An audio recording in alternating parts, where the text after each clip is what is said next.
Hello and welcome to iDivas. For those of you who don't know, I'm Tricia and I'm passionate about inspiring women to not just hang in there but to thrive. As you read in the title, I'm going to be sharing my thoughts on the Tinder Swindler. This documentary was released on Netflix and is now one of its top 5 films. If you haven't seen it yet and you're a woman who is hell-bent on finding love on Tinder or any dating app, I strongly recommend that you see it. Using a fake online persona to lure somebody into a relationship has become common in recent years. Romance scams have in fact doubled during the pandemic, outpacing all other frauds, which is crazy.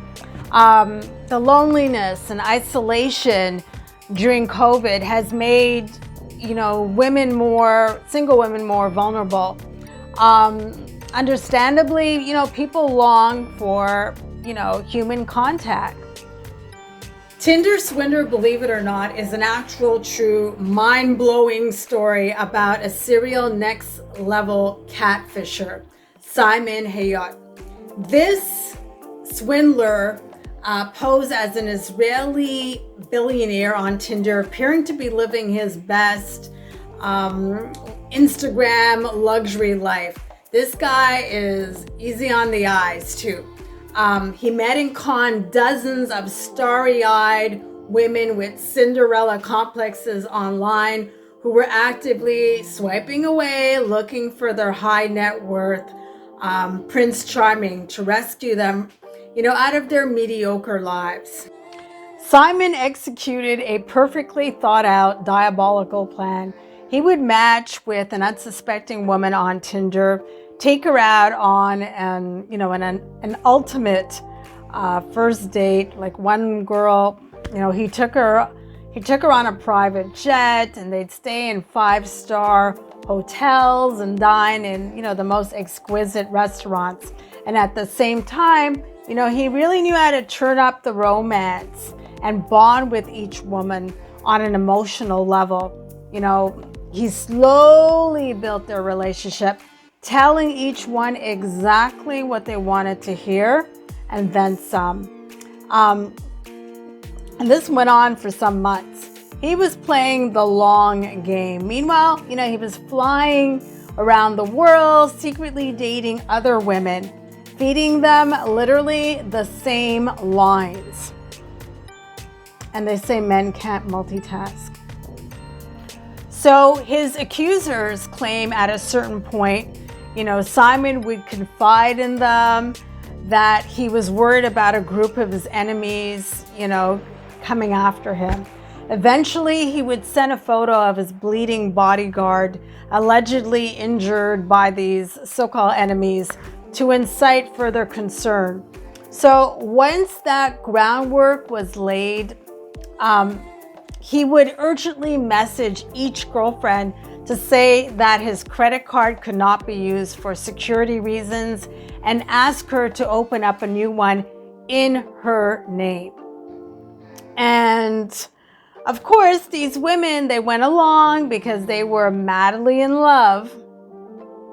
Ladies, you never want to pray to be madly in love. Watch your words. Pray to be healthy in love, sanely in love, peacefully in love. Anyways, once he got them to comply, Simon was laughing all the way to the bank. He cons them into sending large sums of money, all of which, of course, he would never repay, totaling approximately $10 million, which was mind-boggling to me.